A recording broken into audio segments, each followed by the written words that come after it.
Jonas Block Danielsen, du har akkurat gjort ljud til Ølasøk-konserten av Side Effect. Hvordan var det? Jeg helt det var en god framførsel, superkonsert. Kjærlig det ikke var mer fullt, og det kunne kanskje spalt sin setning i programmet, men jo, det har gått som alltid alt.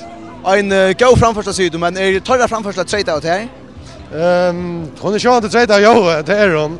Hun er ikke treit av meg, men passer av det Du gjør ikke bare ljud til Side Effect, du gjør også ljud til Ærebølkar, Teiter og 200 sider. Er det større måneder at du?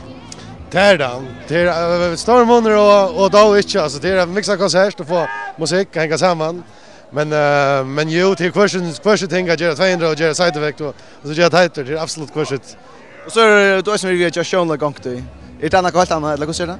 Det är något helt annat att göra shown like och vi är studio och göra utvarp och göra och så vidare. Tack över studio. Det är absolut question där.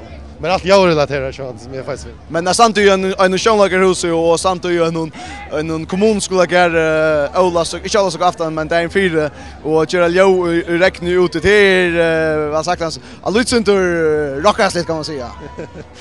Det är faktiskt jag snackar vi det måste vara sån där alltså. Det kan ganska vara syndra heter men det är fint.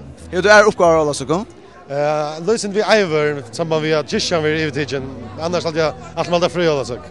Fast så nåt jag alla sökna eller huxa de arbetar eller hur ser det? Jo, jag har med den gör. Det var planen.